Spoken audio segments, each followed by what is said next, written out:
সুখে রাত্রি যাপন করলেন শ্রীরাম ও সীতাদেবী, ভরত ও মান্ডবী, লক্ষ্মণ ও উর্মিলা, শত্রুঘ্ন ও শ্রুতকীর্তি। কত দিবস পর অযোধ্যায় ফেরা। ভগবান শ্রীরামের সাথে আগত অতিথিরা সুখে রাত্রি কাটালেন। শ্রীরামের রাজ্যাভিষেকের দিন আগত হল। পুনর্বসু নক্ষত্র পূর্ণ চৈত্র মাস এই রাজ্যাভিষেকের তিথি। মুনি, ঋষি সকল শিষ্য সমেত আসলেন। ভারতের অন্যান্য রাজারা আসলেন। অযোধ্যা উৎসবে মুখরিত। বিবিধ রত্ন, ধন, ধেনু, বস্ত্র, ভূমি, আহার্য দান করা হবে।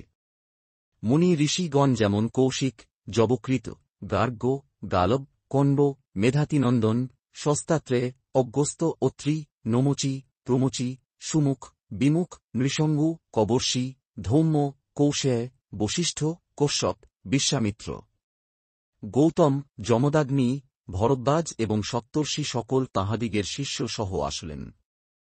বহু ঋষিপত্নী তাঁহাদিগের শিষ্যা সহিত আসলেন। যুদ্ধে অংশ নিয়েছিল সেই সকল বানর, মর্কট, লাঙ্গুর, ভল্লুকেরা আসল।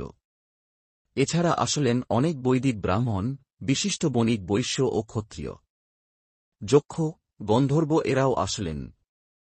স্বর্গের দেবতাবৃন্দ ছদ্মবেশে আসলেন। ব্রহ্মা ও সরস্বতী দেবী ছদ্মবেশে আসলেন।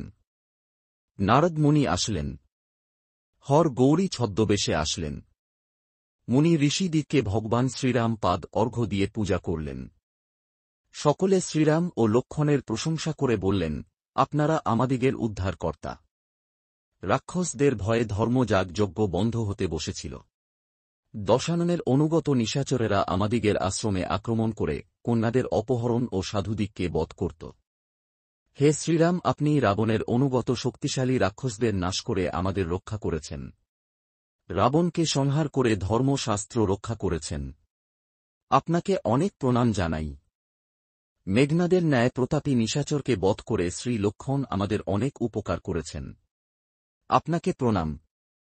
এরপর রাজ্যাভিষেকের পূজা আরম্ভ হল। ব্রাহ্মণেরা যজ্ঞ আরম্ভ করলেন। পবিত্র বৈদিক মন্ত্র পড়ে যজ্ঞে আহুতি দিলেন। কুলগুরু বশিষ্ঠ মুনি উঠে তখন বিবিধ নদী, কুণ্ডের পবিত্র বারিধারা দ্বারা ভগবান শ্রীরামের অভিষেক করালেন।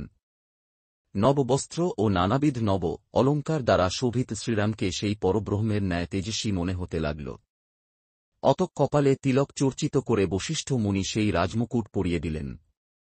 পুষ্পাদি গন্ধ দ্বারা অর্চনা করলেন।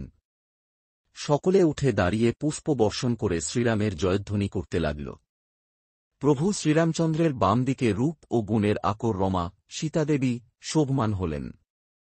সেই যুগল মূর্তি দর্শন করে সকল নিজ জন্ম সার্থক করে আনন্দিত হলেন। স্বয়ং অযোধ্যার নরেশ মর্যাদা পুরুষোত্তম শ্রীরাম ও বামে সীতাদেবী বসে আছেন সিংহাসনে। এই মনোহর দৃশ্য সকলে হাস্যমুখে দেখে নিজেদের নয়ন সার্থক করলেন। চোখের কাজ ঈশ্বর দর্শন, না হলে আর হবে কি? সকলে ধন্য ধন্য করতে লাগলেন।